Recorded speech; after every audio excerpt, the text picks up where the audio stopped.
పెళ్లికాని అబ్బాయిలు ఈ వీడియో మీకోసమే. మీరు ఒక గైనకాలజిస్ట్ని ఏమైనా పెళ్లి చేసుకుందాం అనుకుంటున్నారా? అయితే ఈ 3 క్యారెక్టర్స్ మీకు ఉన్నాయా లేదా చూసుకోండి. ఫస్ట్, మీకు నైట్ టైం ఫోన్ కాల్స్ వస్తే చిరాగ్గా ఉంటుందా? నైట్ టైం స్లీప్ డిస్టర్బెన్స్ ఉంటే చిరాగ్గా ఉంటుందా? అయితే గైనకాలజిస్ట్ని పెళ్లి చేసుకోకండి. ఎందుకంటే మాకు వచ్చే most of the cases night టైమ్సే వస్తాయి కాబట్టి మీకు స్లీప్ డిస్టర్బెన్స్ అనేది కన్ఫర్మ్గా ఉంటుంది.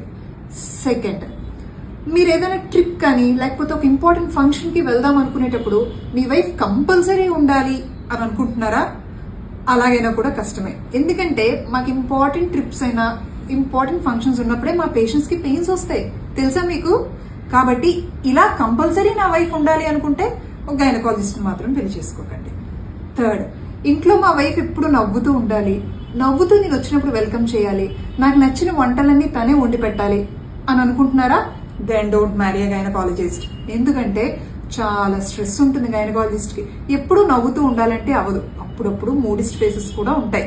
కాబట్టి ఈ 3 క్యారెక్టర్స్ కంపల్సరీ కావాలి అనుకుంటే అప్పుడు మాత్రం గైనకాలజిస్ట్ని పెళ్లి చేసుకోకండి.